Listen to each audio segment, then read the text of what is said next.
fundamentos de estructura temporal, tasa temporal y la paridad de tasa de interés cubierta y no cubierta, verificar si se cumple para el caso boliviano, ¿no?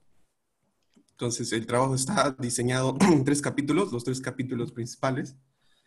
Lo que es el capítulo 1 es la fundamentación teórica y moderna y clásica de lo que vendría a ser el tema principal. Acá lo que le comentaba, la revisión de la literatura, como yo le decía, en el camino uno se da cuenta que hay cosas que de repente están muy fuera de su alcance en unas cosas, ¿no?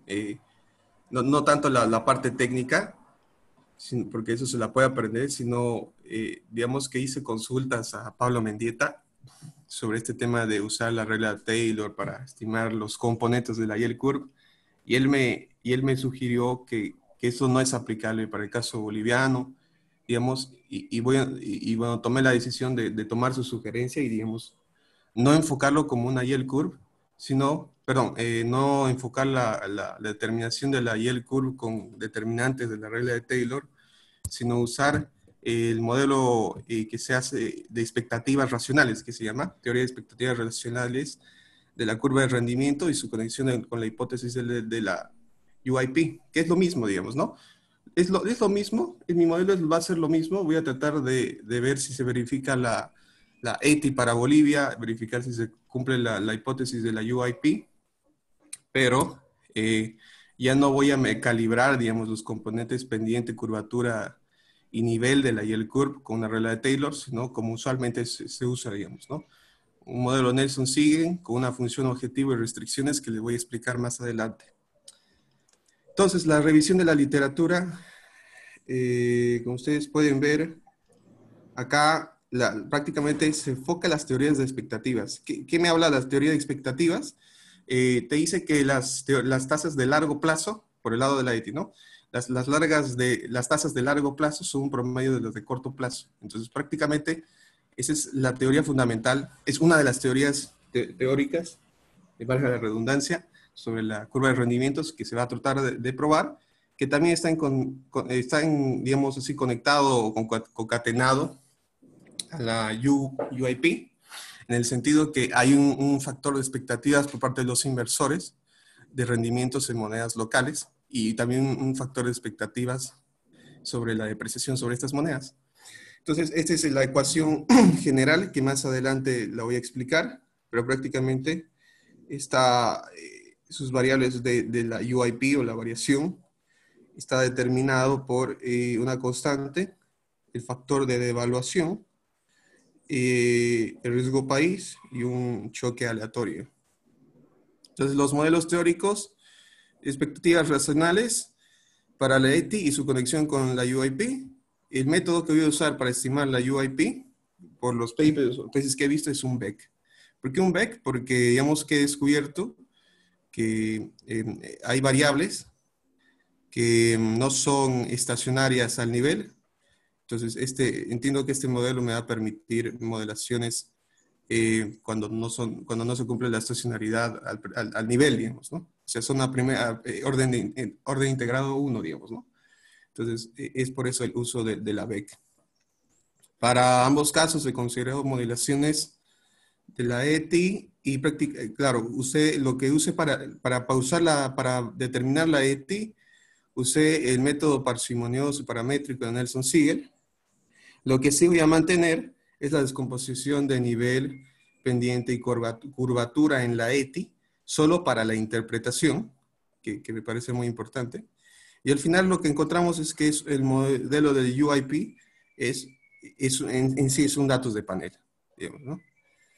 Evidencia empírica contradictoria, pues Fernández, Quirogas y Olmos, en 2011, que trabajan en el Banco Central, bueno, no sé si aún trabajan, pero en ese momento eran funcionarios del Banco Central, hicieron una modelación Nelson-Sigel y encontraron que efectivamente hay poca información para hacer un análisis más profundo sobre las curvas de rendimientos.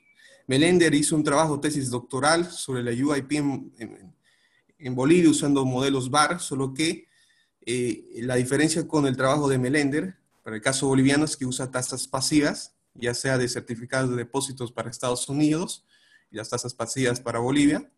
En vez de construir una yield curve, eso es lo que usa, rendimientos de depósitos, ¿no? O un análogo. Pero al final lo que concluye es que la teoría de UIP para Bolivia no se cumple. Bueno, hay otros autores en la evidencia empírica, de Colombia, Chile, sobre todo de Latinoamérica, que dicen que la UIP no se cumple, pero que sería tan erróneo su aceptación completa como su rechazo total. Entonces, la idea esta es la evidencia empírica contradictoria que va a ayudar también el análisis. Un análisis muy resumido de lo que ha sido mi capítulo 2 es un análisis de benchmarking, análisis coyuntural, sectorial de cómo ha estado comportándose estas tasas de interés a nivel global en algunos países. Tenemos la tasa de los T-bonds de Estados Unidos, la tasa nominal, perdón, el yield curve en términos, perdón, es la tasa en términos reales de los T-bills, o sea, libres de inflación. Y tenemos a 5, 7, 10, 20 y 30 años, vemos que las tasas tienen una abrupta alzada, producto entiendo que es por el efecto COVID, para luego reafirmarse a tasas muy bajas, cercanas a números negativos. Lógicamente, como esta es la tasa real, está libre de inflación, con lo cual están negativos algunas, ¿no? También he sacado información de la tasa contado o spot, eurobonos del gobierno expresado en términos nominales de la zona del euro. Igual vemos un comportamiento interesante de una caída, parecía una leve tendencia a la alza, no tan significativa, para luego establecerse cerca de los 0,26%, digamos, ¿no? Y se mantenía, digamos, bajas las tasas. También construí un modelo, este modelo fue bastante, digamos, más que representativo de una yield curve, lo que trato de identificar en mi capítulo 2 es que efectivamente una curva de rendimientos puede pronosticar, o no tanto pronosticar, pero puede dar luces de la situación económica de recesión o expansión de un país. En este caso, construí un modelo bastante simple de la ETI para República de Argentina, son bonos ajustados por SER, que es un coeficiente de inflación, de los bonos, de esos tres tipos de bonos, digamos, ¿no? Entonces concluí en este pequeño análisis de que la curva, por ejemplo, tenía pendiente negativa, con lo cual se puede predecir una recesión. Para el caso chileno, también hice lo mismo, solo que la curva es invertida, lo cual da a entender que, digamos, que Chile está en una mejor posición, no está en una posición de recesión como Argentina, sino más de expansión, podría decirse, con lo cual la pendiente cambia. Ahí eso es un poco raro, ¿no? No sé si nos podemos ahí, por favor, porque si hablamos de una curva de tasa, esperaríamos de que a mayor plazo, pues el rendimiento sea mayor, ¿no es cierto? Como Ah, es, la pendiente negativa. sí, como es el caso Ah, de sí, sí, Chile, sí, pero sí. sucede todo lo contrario, fíjese Ujú. en Sí, la sí. Argentina. ¿Y por qué? 30%. Es por el Por- riesgo país. y El riesgo, y la inflación también, me imagino. sí, por el coeficiente CER que está sujeto a inflación. Sí, también correcto. Y el riesgo Aunque eso país, también son. Ajá, ya. sí. Claro, y este igual son nominales, pero claro, este está máximo casi 2% y este está en 30%. Porque estos Bien. son bonos, claro, ambos son bonos soberanos del mercado internacional, digamos, ¿no? Claro, digamos que en el caso de la Argentina, ahí sería bastante contradictorio con la teoría financiera, ¿no? Ujú. Generalmente Correcto. el riesgo a mayor plazo, hay mayor riesgo y eso exige Ujú. rendimiento, pero aquí está en sentido contrario. Ujú. Lo que yo entendía de algunas literaturas que he encontrado que, claro, la yield curve puede ser pendiente negativa o plana, y quiere decir que los inversiones priman más la liquidez al corto plazo o una liquidez inmediata que en el Claro, largo plazo. Entonces, claro, más o menos debe ser el caso de Argentina, ¿no? claro, y el caso de Argentina, digamos, pues que no es un caso también atípico, ¿no? No es la, Sí, sí, sí. sin gracia. Ok. Después vemos el caso boliviano. Son tasas del TGN y BCB de operación de mercado abierto de subasta para plazos de 1, 3 y 6 meses y unos 5, 10, 20 y 30 años. Con data complementadas con tasas de rendimientos promedios, bonos de reportos, secundario, del mercado secundario, del TGN igual, de 2008 a mayo de 2020. Entonces, prácticamente lo que tenemos acá, fíjese, la teoría de la ETI, de preferencia de liquidez, debería decir que las tasas de mayor rango deberían ser, como usted indicaba, mayor riesgosas y con lo cual hay un premio adicional y las tasas deberían ser mayores, ¿no es cierto? Acá tenemos, por la poca información a 30 años, que es esta línea, vemos que de repente a veces se sitúa por debajo de la un mes, o de repente debajo de la un mes y la de un año, con lo cual, digamos que en principio se podría decir que no hay evidencia de que se cumpla la preferencia de liquidez, pero también está la teoría de mercados segmentados, que obedece a una ley de oferta y demanda, ¿no? Entonces, de cierta manera, lo que yo encontré como Olmos y Quiroga, eh, es que si bien no está explicado por una sola teoría, está explicado con un mix de varias teorías, este comportamiento de las tasas en Bolivia, eh, pero no por una sola regla, digamos, ¿no? Incluso acá vemos que las tasas a un año sí son superiores a las 6 meses, 3 meses, ¿no? Acá las de 5 años son bastante equiparadas con las de 10 años. De repente, lo que más pronunciado se ve sobre las de 30 años y es por la poca información. Aunque acá también las de un mes se elevan por encima de las de un año. Pero bueno, ese es el comportamiento.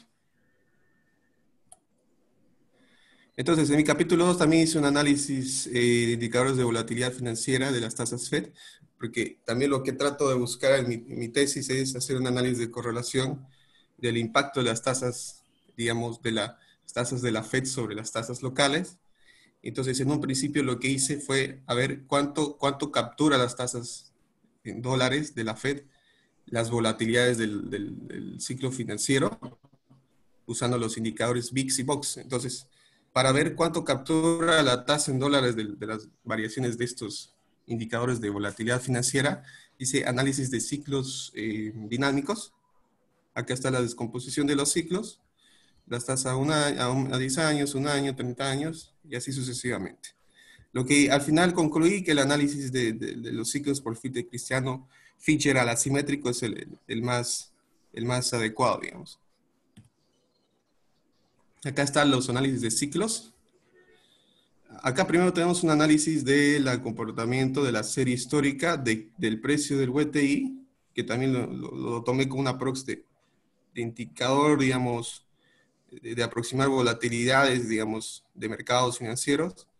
Acá tenemos la tasa a 30 años, que digamos que pareciera que tiene un comportamiento análogo, y de Standard Poor's, el indicador BXO. Observamos que acá hay una alza cuando pareciera que acá estos dos caen. Y bueno, como saben, el precio cae más. Pero luego se vuelve a subir. Esto ya es el análisis de los ciclos por el filtro Cristiano Fitzgerald. El ciclo de tasa a 30 años. Fíjese usted que con el comportamiento del BXO, pareciera que cuando acá hay una relación inversa, acá hay una relación directa, nuevamente hay una relación inversa, pareciera que acá ya es un poco más directo. Entonces, la idea es que traté de ver la correlación que existe a momentos dinámicos, no tanto en contemporáneos. Lo que encontré es este gráfico. Hice un análisis dinámico de lo que es el indicador BXO con las tasas Fed a 30 años. Entonces, estos valores que usted ve acá son hacia adelante y hacia atrás. Entonces, 90 días, 180 días, 270 días, hasta 900 días hacia adelante, y acá hacia atrás. 90 días atrás, 180 días, ¿no? Como el ejercicio que hacíamos, ¿no?, en clases con trimestres, pero como esto está en días, lo agrandé el rango. Y encontré este resultado interesante, que existen correlaciones para 800 días atrás en ciclos dinámicos, 720 días, 630 días, 540 días hacia atrás, y 270 días hacia adelante, 360 días adelante, 450 días adelante, 540 y 630. Entonces, digamos, estos dos podrían estar muy ligados, digamos, ¿no? 630 y 540. Entonces, este ya es el análisis de las correlaciones de los ciclos. Tenemos que efectivamente en algunos periodos existe una correlación, pero es negativa. Esta es, lo podríamos decir que este es al nivel, eh, bueno, claro, al nivel sin colocarle periodos hacia adelante o hacia atrás. Este es hacia atrás. Y vemos que en estos periodos, si bien hay una persistencia a algunas correlaciones negativas, pero hay otros que son persistencias a correlaciones positivas. Entonces, al final, la idea es decir cuánto captura la tasa Fed de las volatilidades financieras para luego ver el impacto en las locales y efectivamente hay una correlación dinámica en ciclos. Ahora, mi capítulo 3, los datos, voy a explicar un poco lo que he hecho en mi capítulo 3. Tomo los datos,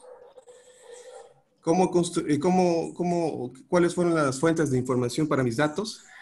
La primera variable, digamos, lo que hice fue tomar promedios mensuales de tasas de interés bonos emitidos del TGN, como ya le había dicho, de las OMAs, de subastas, de 1 a 3, 6 meses y unos 5, 10, 30 años desde 2008, enero de 2008 a mayo de 2020. También tomé series promedios mensuales del mercado secundario de bonos de reporto emitidos por la TGN denominados en bolivianos para plazos 1, 3 y 6 meses y el mismo maturity, digamos, ¿no? Que las tasas bolivianas. También tomé series promedios mensuales de la tasa de la Fed en dólares para los mismos maturities, desde enero 2008 a mayo 2020. Tomé un riesgo país para esta variable, tomé el índice de bonos de mercados emergentes ENVIC, y también consideré un tipo de cambio nominal, porque el modelo lo considera.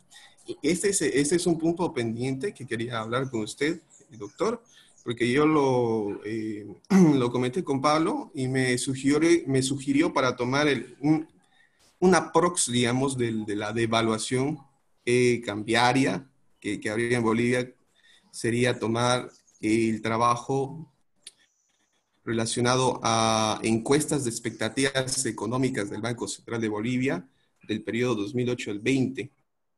Pero no sé si habrá esta información del Banco Central de forma mensual.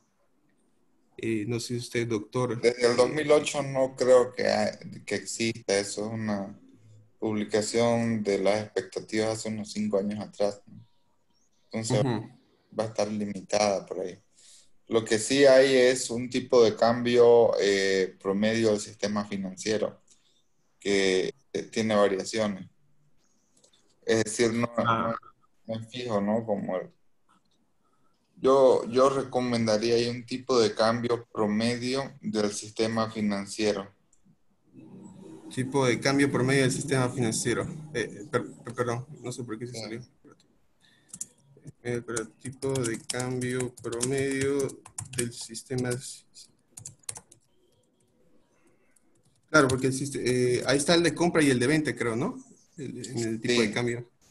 sí, Tendría que tomar y es el de transacciones, ¿no?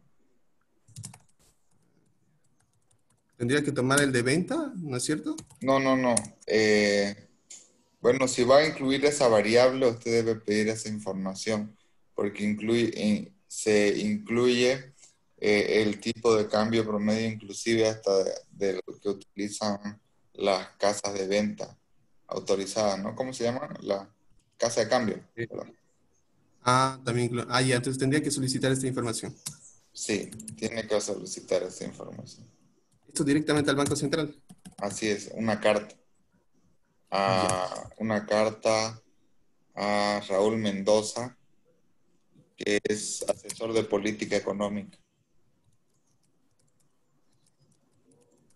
El tipo de cambio, usted debe solicitar el tipo de cambio promedio del sistema financiero, incluyendo casas de cambio, en las transacciones, ¿no? Ujú. De manera mensual.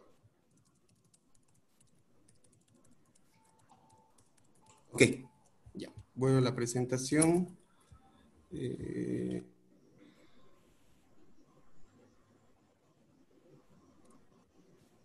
Bien, ya. terminando, por favor, estimado, porque Sí, sí. Muy, sobrepasado. muy, muy, muy rápidamente acá, lo único que quería comentar es mi modelo es este. Creo que ya lo mostré. Tiene un riesgo país de evaluación y su constante. El modelo de la ETI es este, ¿no? Lo que hago es, bueno, acá se hace explicación de cada variable que está en mi tesis, digamos. Bueno, y las restricciones, que la restricción para la que voy a usar es una minimización de rendimiento real sobre el teórico al cuadrado, es la función objetivo, y estos son los parámetros de las restricciones. Al final lo que voy a terminar, voy a tratar de hacer un análisis impulso-respuesta, de cuánto impacta las tasas, los spreads internacionales sobre las locales. Pues no, eso sería todo, doctor. Solamente comentarle que mi gran dificultad para mi capítulo 4 es que me está costando aprender a hacer la yield curve en MATLAB. No he encontrado ningún curso adicional o alguien que me pueda asesorar. Yo tengo todas las ganas de aprender, pero no he encontrado, digamos, ninguna guía. Los scripts están en internet, pero una cosa es tener los scripts y interpretación o saber qué estás haciendo es otra, digamos, ¿no? Pero bueno, esa es la dificultad. Con eso concluiría. Ya, muchísimas gracias, gracias, Moisés. Yo le voy a hacer algunos comentarios. Sí, ¿Nos sí. puede mostrar el título de su investigación? Ah, ya, claro.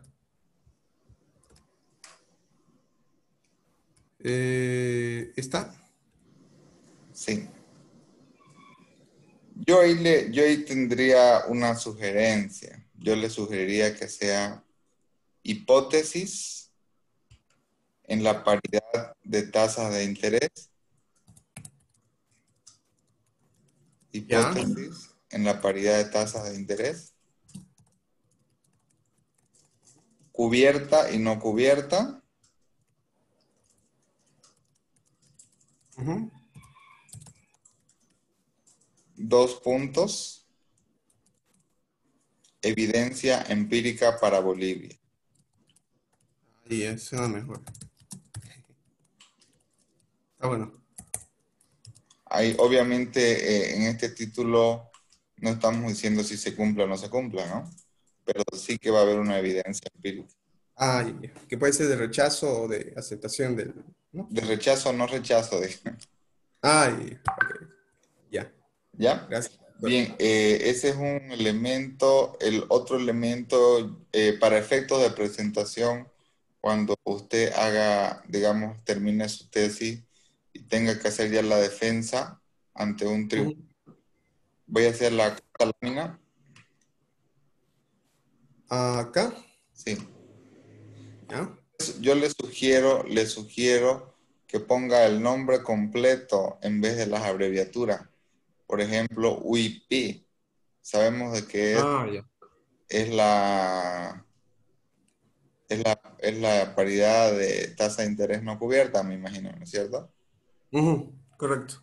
Entonces, hay que poner ahí los nombres completos. Peor si estos son acrónimos, abreviaturas en inglés. Entonces, pongamos el nombre completo, Nombre completo. tanto de la UIP como de la ETI. Claro.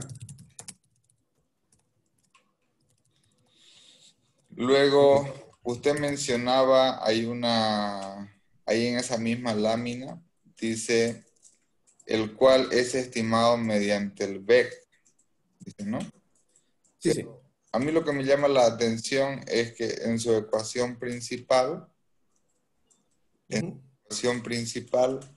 este, ahí la tasa de interés está en diferencia, generalmente en las BEC. Todas las variables tienen el mismo orden de integración. Bueno, de hecho, para que podamos medir la cointegración o la ecuación cointegrante, todas las variables deberían tener el mismo orden de integración y desde luego deberían estar, la ecuación de largo plazo debería estar en niveles. Y eso significa sin variaciones. Ah, ya, ya. Deben estar a niveles. Sí. sea, en estado estacionario al nivel, digamos. Por ejemplo, usted ahí habla de variación de tasa de interés. Entonces, me queda, Ah, ya, ya. ¿me entienden, no? Sí, sí, sí, sí, sí, voy a darle una miradita ahí, de repente. Sí. Sí, eso por una parte. Y ahorita le voy a hacer otro comentario.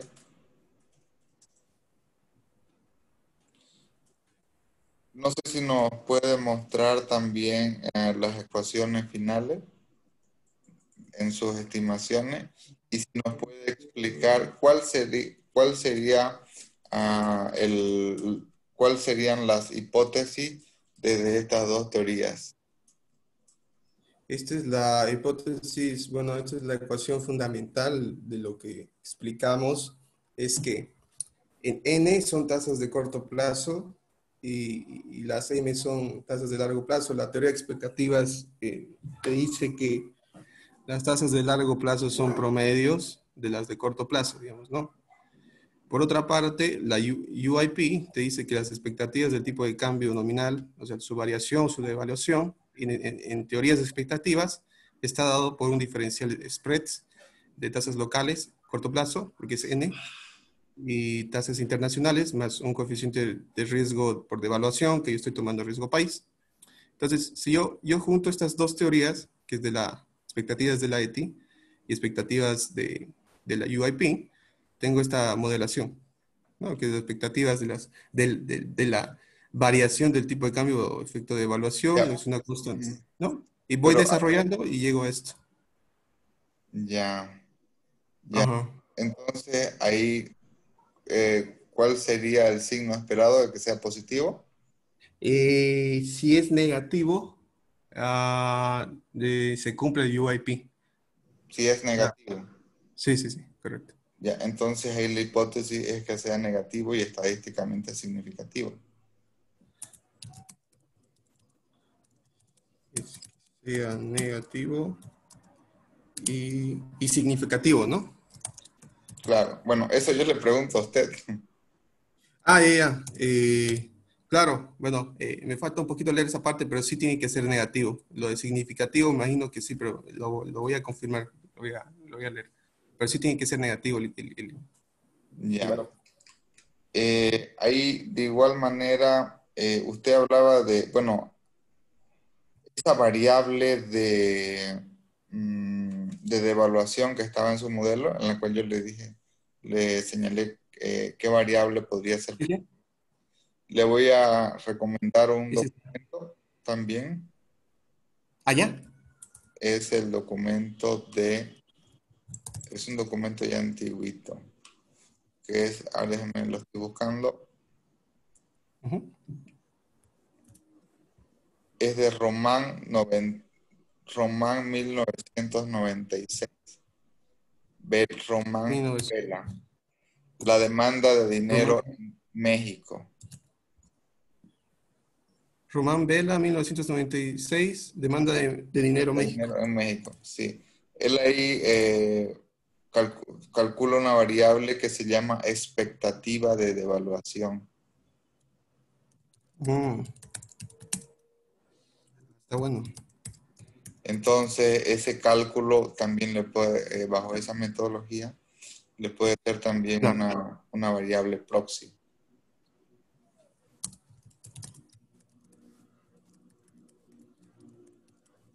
Ok, Eso gracias, porque doctor. obviamente obviamente no hay, el tipo de cambio no tiene variabilidad, ¿no? Entonces, el tipo de cambio no, Sí, la idea es que deba tener variabilidad.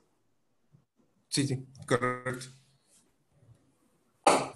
Sí, eso entonces. Sí. Bien, entonces esos serían mis comentarios. Y bueno, uno adicional. Usted al final hizo un análisis de las tasas de interés internacionales, aplicó unos filtros, sacó correlación Ah, sí, contemporánea. sí. énfasis en Ujú. correlaciones dinámicas. ¿Cuáles serían las asociaciones o relaciones que existían en las tasas de interés internacional, por ejemplo en la Fed, con sus variables de análisis? ¿Qué podría usted concluir? De momento, claro, yo tendría que hacer un análisis desde el lado dinámico y el BXO y la FED. Puedo concluir que, digamos, hay una correlación directa, hay con movimientos directos procíclicos a 360 días, 450, 540 días y contracíclicos en 900 días, 90 días hacia atrás y 180 días hacia atrás, 540 días hacia atrás, 630 y 720. Lo que voy a concluir después es cómo impactan estas tasas internacionales sobre las tasas bolivianas, que eso también me falta hacer, y también hacer un análisis de impulso-respuesta. Claro, ahí sería interesante con las tasas de interés nacional, ¿no? Hacer ese análisis. Usted dice el VIX y el BOX directo con la nacional. Podemos hacer, claro, podemos hacer Ya. del BXO y de la Fed con las tasas de interés nacional. Esto obviamente son relaciones que no implican causalidad, ¿no? Pero básicamente para identificar las posibles relaciones. Y en el caso, y de manera contemporánea, ¿cómo se relaciona la tasa ajá, En contemporánea no me sale una correlación por encima del 0,51, es baja y no significativa. ya. Eh, entonces, pero digamos, por este lado lo encontré más interesante porque, como usted veía, parecía que cuando se eleva, también se eleva y hay algunos puntos donde cuando cae, o sea, hay algunos momentos donde hay relaciones inversas y hay otros donde los conmovimientos sí existen. Entonces, preferí usar la dinámica. Tal vez ahí me parece muy bien el análisis. La sugerencia es como hay bastantes números, digamos, y cuando tenemos mucha información, la idea es Ujú. una conclusión que nos muestre todo el panorama, ¿no? Por ejemplo, usted Ok. cómo concluiría de que existan relaciones positivas, existan relaciones negativas, ¿me entiende, no? Tal vez ahí Ujú. habría que concluir de una manera que sea fácil de transmitir el mensaje y de que ese mensaje se quede en quien lo lea el documento. Ya, claro. Sí, sí, sí, entiendo. ¿Sí? Bien, Ujú. muchísimas gracias, Moisés, y bueno, usted ya está encaminado. Hay que ver una variable y hacer las estimaciones, ¿no? Sí, doctor, con esto último concluyo. ¿No conocerá usted algún formato, algún manual, algún curso para hacer el tema de la Yale Curve? Porque no, realmente, o sea, más o menos sé cosas en MATLAB, pero veo los scripts y me pierdo. Pues es así, digamos, no sé, también debe haber en R, me imagino. Sí, Pero también. mm, Ujú. básicamente lo que hay que saber es qué está haciendo la programación, ¿no? Y la definición de Sí, las variables. ujú, Pero, a claro. ver, es, ah, es una parte, yo sé entiendo que es una parte de su tesis, pero ¿cuáles los centrales que usted pueda verificar sus hipótesis? Eso Ujú, es el modo, digamos que es lo medular de su trabajo, ¿no? claro, sí, sí, correcto. Y más allá, digamos, de que pueda hacer la YEL Curo en un lenguaje como MATLAB, creo que primero interese en verificar sus hipótesis y ya lo otro ya es complementario. Ok, ya, perfecto. Lo que le Perfecto. quiero decir en resumen es que usted primero priorice en tener todas sus variables de análisis para poder corregir Ah, su modelo. ujú. Ok, ok. Está bien, doctor. ¿Ya? Gracias, estimado Moisés. Adelante. A usted. Bien, vamos entonces ahora ah, con HP, con Gary. ¿Cómo está, doctor? ¿Cómo le va? Perfecto, todo bien. Voy a compartir la pantalla. ¿Me indica si se ve? Si lo puedo hacer un poquito más grande, tal vez. Sí, se puede ver. Perfecto, doctor. Bueno, no voy a hacer tan amplio como dice ella, que mi tema es mucho más sencillo. Buen día, doctor. Buen día, compañero. Voy a mostrar un Buen poco los día. resultados que he ido obteniendo en este estudio que me he planteado como estimar la demanda eléctrica domiciliaria en el área integrada de Santa Cruz, entendiendo los municipios más representativos, con un enfoque de econometría espacial.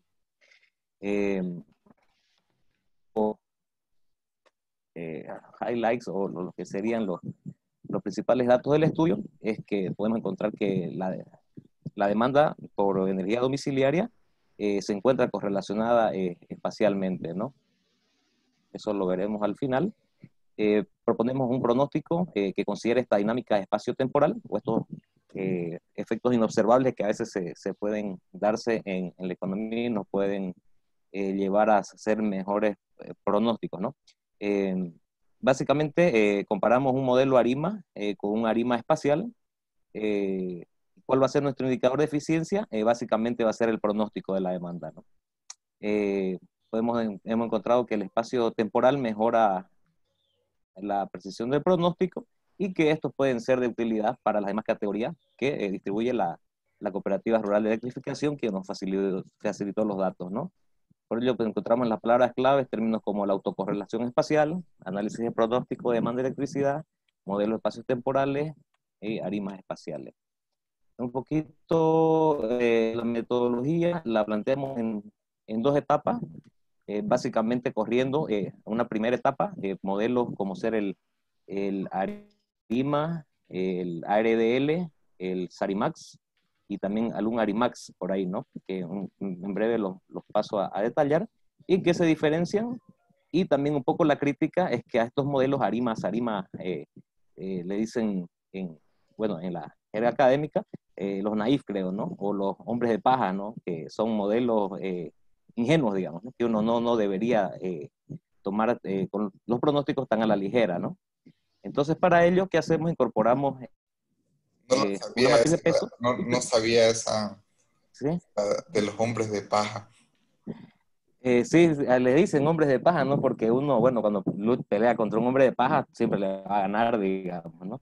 Entonces, encontrar una literatura ahí que a veces lo considera, ¿no? Y por ello, bueno, se ha ampliado el estudio, ¿no? De estos temas de pronóstico. Con tanta volatilidad que hay, ha dado un amplio espacio para la academia, ¿no? Entonces, en este caso mío, hemos empleado el modelo ARIMA espacial, que es básicamente introducir una dependencia espacial para calcular un pronóstico. O sea, cuál influye cuando pronostico el consumo de mis vecinos. Entonces, eso es lo que un poco nos va a demostrar el estudio que en Santa Cruz efectivamente influye, ¿no? El consumo de los vecinos más cercanos. En los modelos econométricos que vamos a utilizar se encuentra el ARIMA, que es un autorregresivo. Tenemos el SARIMA, que solamente diferencia porque incorpora la parte estacional o los seasonal, las estaciones. El ARDL es un método nuevo bueno, de reciente desarrollo y habla sobre los retardos distribuidos, ¿no? El ARDL lo tomamos también al principio como un puntapié inicial para estudiar los modelos. Luego incorporamos los modelos, los ARIMAX, que es básicamente ingresar vectores X, por decir, de mis variables que yo tengo, PIB, temperatura, humedad, voy ingresándolos para ver cómo me responde, y al final tengo el ARIMA espacial, que básicamente incorpora, como pueden ver el gamma, es una matriz de pesos ponderada, ¿no? Entonces un poquito son los modelos que se utilizan en el estudio. Utilizamos las ventas reales de energía domiciliarias que nos facilitó la cooperativa. Tenemos las series históricas para Santa Cruz, temperatura y humedad, ¿no? Como primer paso, eh, perdón, estoy en datos, ya, verificación y pruebas de diagnóstico. Para todos los modelos se ha seguido una serie de pasos para las pruebas. iniciamos con la identificación de correlogramas, pruebas de raíces unitarias, hacemos pruebas de cointegración de Johansen, luego hacemos el test de bondad, el long run, esto para ver si las series están integradas en el mismo orden, ¿no? Entonces son nuestras primeras dos pruebas de cointegración. Luego pasamos a las pruebas de verificación, ¿no? Que van a ser la normalidad de los residuos, que nos permite el LabVIEW sacarlo con el residual diagnóstico. Vamos a hacer la distribución de los residuos, perdón, eso es reiterativo. La prueba Jungbox, luego la prueba de invertibilidad para procesos ARMA, y vamos a medir la heterocelasticidad, ARCH, en 1 y 2 rezagos, ¿no? Para ver si cumple esos estadísticos, los modelos, ¿no? Paso inicial, graficar las variables, y ya podemos ver que tenemos variables en diferentes órdenes de integración, ¿no? Tenemos el PIB y la energía domiciliaria, que tienen tendencia, y la humedad y la temperatura, que son estacionarias, no la tienen. Lo que ya me genera un primer problema, ¿no? Tratar de correr modelos en el mismo orden de integración. Un problema principal que se suscitó, si podemos ver en el año 2020, es la caída de las rentas de energía que vemos en celeste. Perdón, este es el consumo de todas las provincias de Santa Cruz, las 8 principales que consumen energía y que distribuye la cooperativa, que es el 92% básicamente, ¿no? De manera que con 8 municipios tenemos casi toda la energía domiciliaria, ¿no? Y podemos ver la caída en el 2020, y bueno, esa fue un poco el puntapié inicial que dio esta investigación, ¿no? Cómo ajustar los pronósticos.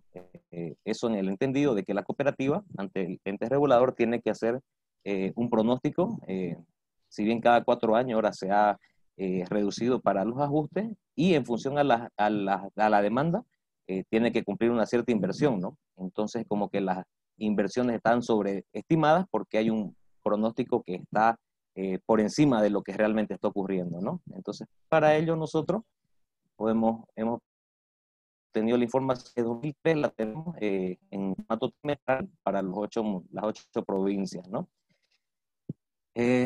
Básicamente, pasamos a la prueba de cointegración de Johansen. Como vemos en la parte del test, la integración de Johansen no nos da esto es secuencial, ¿no? Si no pasa la primera, que es un asterisco en este caso, me está limitando, indica que no hay cierta evidencia de cointegración entre las variables que yo trato de estudiar, PIB y energía domiciliaria, ¿no? Para ello hago un modelo ARDL, y el F estadístico, al ser superior a I0 y 1, como vemos aquí, 567 para 1000 observaciones, para 60 y para 55 estaría cumpliendo, ¿no? Entonces, de manera que las series están cointegradas, y agregándole variables dummy, ¿no? Le agregamos variables dummy y ahí podemos ver la cointegración. Básicamente, ¿cuál es el modelo? El principal criterio de información que utilizamos es la CAIQUE para todos los modelos, y utilizamos el método de optimización ERGS, que es el OCAS, para todos los pronósticos de los modelos, ¿no? Hacemos un modelo y tenemos que pronosticar y comparar con lo real que pasó, ¿no?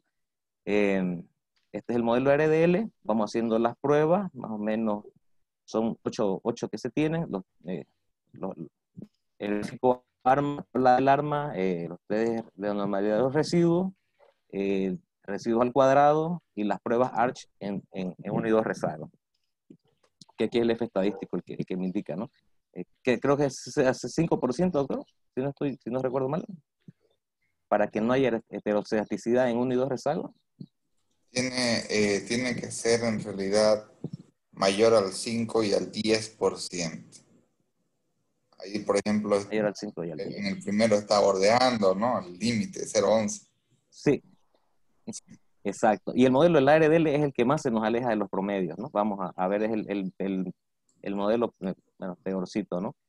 Luego corremos un ARIMA, hacemos el ARE con los pronósticos que luego los voy a presentar. Hacemos un modelo ARIMA, su pronóstico también, sus respectivas pruebas. En todo caso, los modelos son invertibles, hay variables significativas, otras no tanto, pero es el pronóstico el que me acerca, ¿no? El criterio de información que utilizamos o de decisión es ese, ¿no?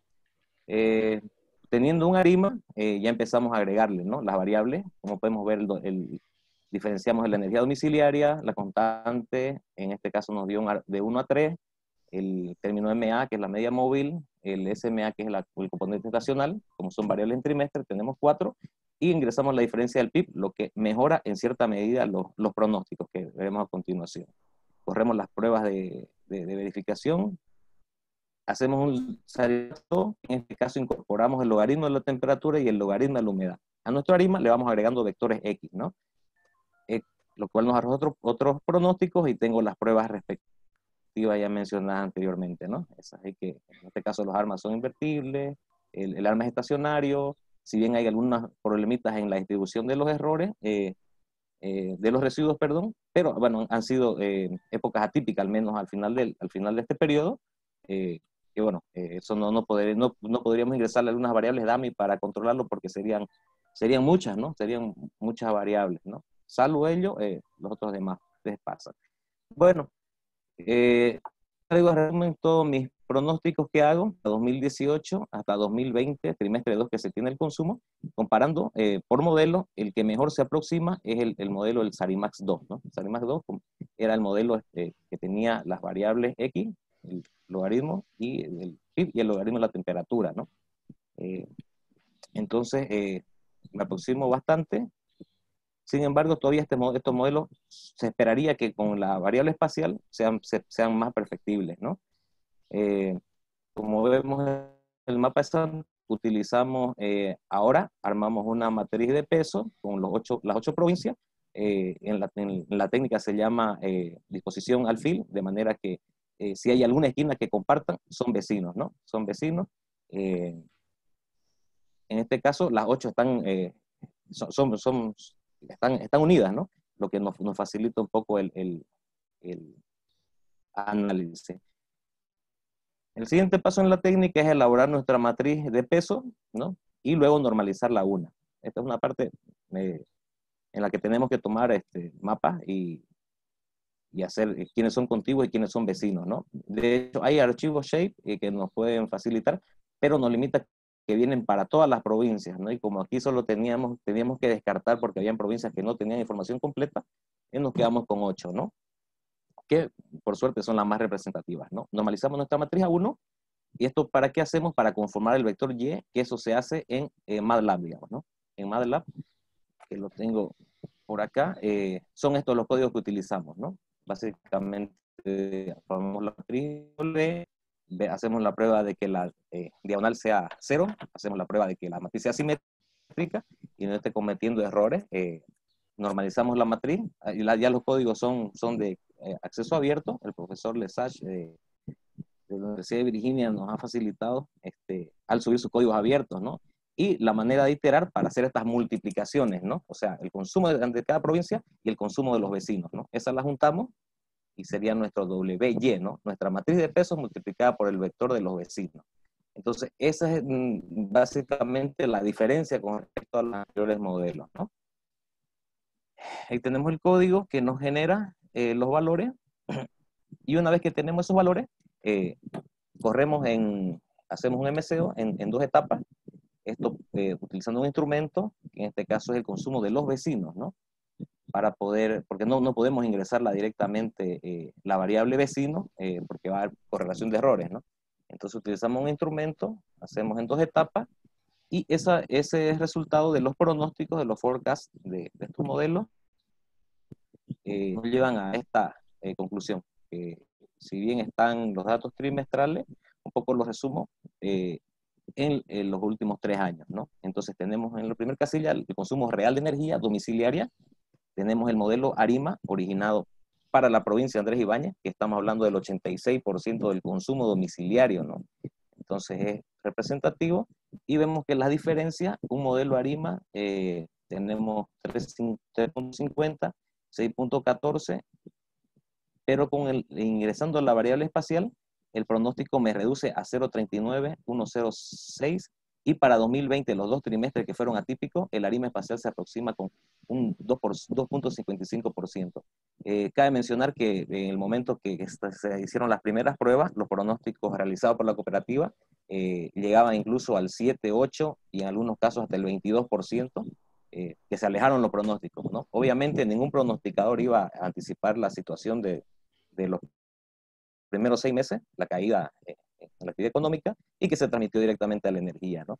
Entonces, en resumen, si bien tengo casi completo el panorama de provincia, eh, tal vez trataría yo de no correr más modelo y más pronóstico, en el entendido que estamos abordando casi el 90% de la energía y efectivamente el consumo de los vecinos me genera un mejor pronóstico, ¿no? Porque aquí el producto es, el parámetro de medición es calidad en el pronóstico respecto a lo real, ¿no?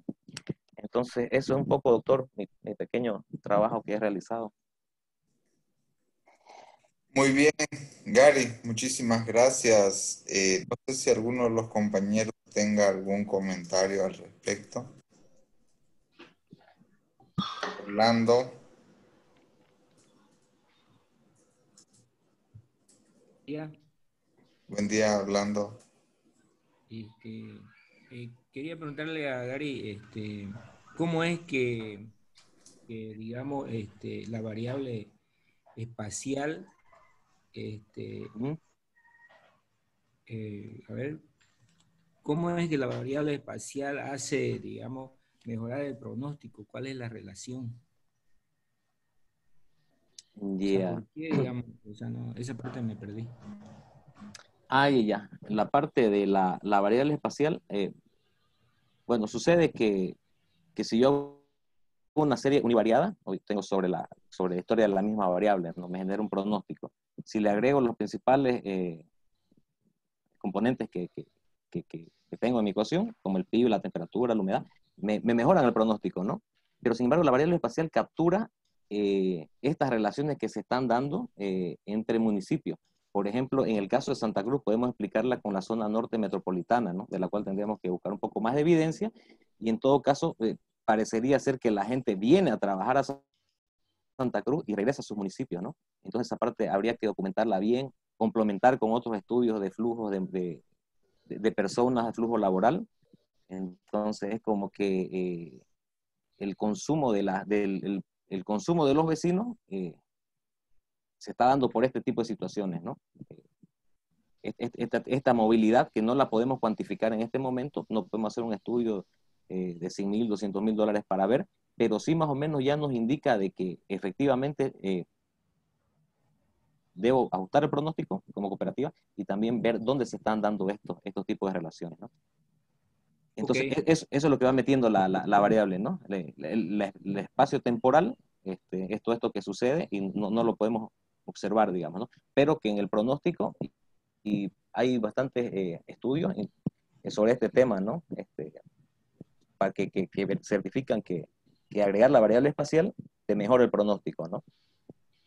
Respecto a las gráficas, que algunos seguramente en paper de econometría espacial la han visto.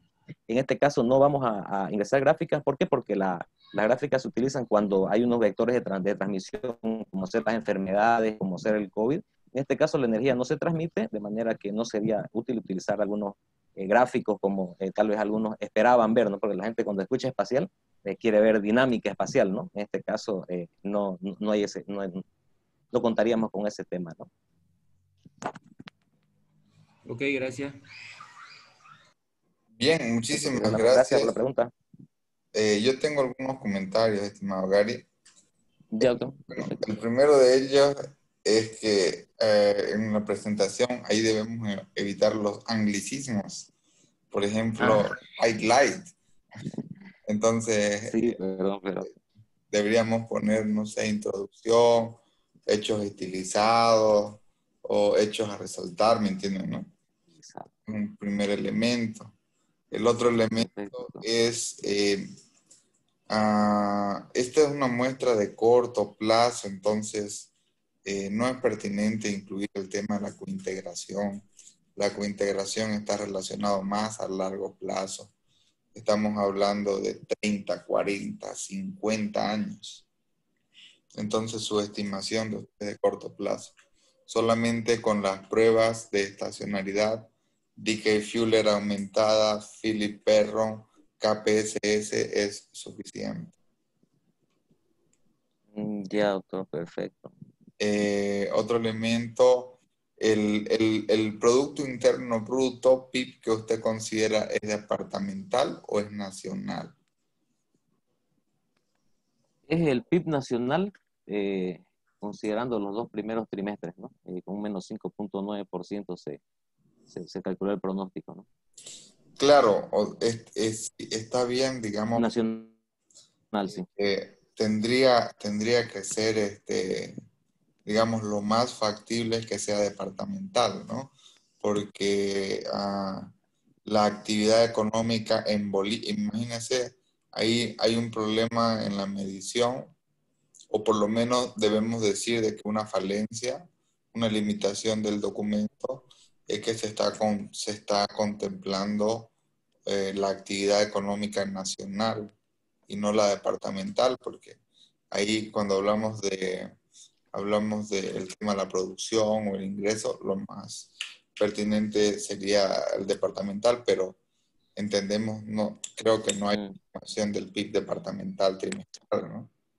Así es, sí, lo solicité, doctor, pero me facilitaron algo, pero en ese detalle no me facilitaron, entendería que no hay, Claro, ¿no? si va a ser una limitación, debemos mencionarlo antes que alguien lo diga y no lo... Yo le digo en la presentación de su trabajo, ¿no? Y se lo diga, Sí, ya. ¿entiendes? ¿No? Entonces, Gracias, doctor. mejor es quitarle el cuchillo y no decirlo de forma anticipada. Así es, doctor. Gracias por el comentario. El otro punto, usted mencionaba sobre criterios de información. Ya, Ahí, digamos, yo le sugiero no solamente incluir el ACAI, sino también incluir el Schwartz, el Hannan Quinn y el error de estimación, que eso lo salen en las salidas de IBIOS. ok, doctor, una tablita, ¿no? Con ese... Sí, ese. muéstrenos una de las estimaciones que Ya. está ahí en su presentación. Ay, ya, perdón. La figura 21, lámina 21. O esa está bien. Ay, ya. Ahí usted tiene, fíjese, más grande por favor. Tiene el Perdón. Kaik, Aquí estoy en la pantalla completa. el Schwartz y el Hannan Quinn. Ana Queen. Ajá, y por en el otro lado izquierdo, tiene el error estándar de la regresión, que es el SE, de regresión. Correcto. ¿Ok? Sí, sí, Entonces, tal vez ahí faltó aclarar que era para los modelos ARIMA, ¿no? Porque lo hacemos siempre, bueno, al menos lo hago siempre la ARIMA con el criterio de Akaique, ¿no? Con los seleccionamos claro, los 20 para menores los modelos. modelos ARIMA. Sí, otro elemento es que tenemos que editar las figuras y las tablas para que Sí, no parezcan salidas de IBIOS. Por sí, ejemplo, doctor, sí, tenemos trabajito claro, de hay que empezar. llevarlo a un Excel, hay que ponerle una letra diferente, sacar lo que no necesitamos, porque aquí hay información que no necesitamos, y que tenga una presentación estética, insisto, sin que se vea como la salida de algún programa en particular. Esto para tanto los cuadros, estos son cuadros, como también para las gráficas, ¿no? Ya, doctor, perfecto. Y eso debe estar así en la tesis también. Hay unos coeficientes Así. que son muy grandes en sus estimaciones. No, hay otras ahí Ya. que están en los modelos ARIMA. Ya, ya. Lo veo. Modelo ARIMA. Es, por ejemplo, tal vez aquí lo más pertinente, como sugieren en todas las estimaciones, es que todas mis variables que tienen números grandes, una escala en miles o con varios dígitos, es recomendable que lo llevemos a una escala logarítmica. Por ejemplo, el EDOM. Ahí tendríamos que ponerle D log. Logaritmo. Ajá, D log. Entre paréntesis, EDOM 2. ¿Me entiendes? ¿No? Y así ya no va a tener coeficientes tan grandes. O igual había otra, el cual entra en el, creo que es en el Sarimax, donde está el PIB. Sí, ahí está claro que son 700 millones de kilovatios, ¿no? Seguro, por eso no lo está, si le abrió me ¿Puedo mostrar? va a reducir, ¿no? El valor de la Sí, competencia. eso también. Y aquí, Ahí está el punto, ¿no? exactamente, ahí, por ejemplo, fíjese ese coeficiente. Obviamente Sí, no es significativo, pero es un coeficiente de 5 millones. ¿Me entiendes? No, no sé, o algo por ahí. sí, sí, sí, correcto, doctor. Generalmente siempre los Creo coeficientes que son pequeñitos. Sí, eso. Eh, Ya, ya. Ahora, bien, metodológicamente, una, digamos, de las contribuciones en su trabajo que hay que realzar y ah, hay que demostrarlo más y hay que refregarlo más, en un sentido más propio, ¿no? Es que usted va a comparar diversos modelos que estén orientados también desde el punto de vista metodológico al pronóstico, ¿no es cierto? Entonces, ahí, Correcto. ahí debemos, como está orientado el pronóstico, debemos guardar cierto, digamos, cierto tratamiento bastante puntual en lo que es la metodología. ¿Yo qué es lo que le quiero decir? Lo que le quiero decir es que hay un consenso generalizado en el tema de los pronósticos, que la evaluación más rigurosa es aquella que incluye periodos fuera de muestra. Eso, eso lo ha realizado así, con periodos fuera de muestra. Ujú. Ha, Sí, sí, ha sí, periodo utilizado. fuera de muestra. eh, Sí, sí, ¿Cuántas observaciones dejó fuera de muestra? fuera de muestra 5, 20 más o menos. Del Bien, 2018, 19, 23, 12, está, 12 más o menos. está excelente. Eso no sé, a lo 12 trimestres. o en su metodología no lo leí aquí en la presentación, o no lo escuché en la presentación que nos ha hecho, Mm, ¿no? sí, sí, no lo puse. En el documento está así la muestra out sample, ¿no? Que estamos Claro, saliendo de la muestra, ¿no? eso usted debe mencionarlo. Según la recomendación Ya. de diversos autores, es recomendable utilizar una estimación con periodo, perdón, fuera de muestra, out of sample, con la finalidad de observar y evaluar los resultados. ¿Entienden, no? Correcto. Sí, doctor. Sí. Perfecto. Le entiendo. Ahora, eViews y desde el punto de vista formal, también eViews tiene estadísticos puntuales que nos evalúan la calidad de los pronósticos, especialmente en periodos fuera de muestra.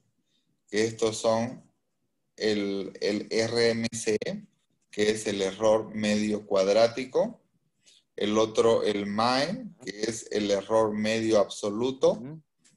el MAPE, que es el porcentaje Ya. de error medio absoluto, y el coeficiente de Tail. Ok.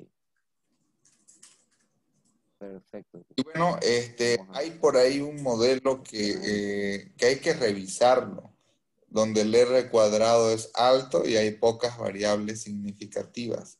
Ese modelo puede llamar mucho la atención. El R cuadrado creo que es 0,97, 0,98, Ya. y he visto que las variables no son significativas. Sí salía. Entonces, algo raro hay por ahí. Sí, era en la del instrumento. Sí, y este se lo pueden observar. En esta es. Sí, aquí es 97% R cuadrado. Ese, por ejemplo. De la probabilidad, 0,30. ¿No? ¿Es este? Este instrumento. Claro, ahí habría que revisar. Generalmente cuando nosotros incluimos modelos con componentes AR, MA, esperaríamos de que todos sean significativos, ¿me entienden, no? O si no, digamos que Sí, una correcto. especificación alternativa. Eso, solamente eso, estimado Gary. Y bueno, tienen buen trabajo y creo de que Ya, se puede tener, inclusive esto puede canalizarlo también a una revista, ¿no? Una vez que obviamente incorpore estos temas que le hemos sugerido. ajustes. Perfecto, doctor. No, muchísimas ¿Ya? gracias. Le Listo. agradezco. Vamos Solo a machucarlo, como dicen en la jerga. hay que machucarlo, así es. Sí. En el tema del título, su muestra, fíjese, es del 2003 al 2000, tomando en cuenta lo que deja fuera de muestra es al 2020, ¿no? Y aquí el pronóstico de la demanda eléctrica, Ya. Sí, sí. no sé qué tan pertinente sea el tema del periodo 2020-2024. Generalmente los modelos los modelos ARIMA y toda esta familia, generalmente son modelos de corto plazo y sirven para pronosticar un año, ¿entiendes, no? Ahora nosotros, obviamente, Ya. la contribución a través de estos estadísticos y una metodología estándar, rigurosa, es determinar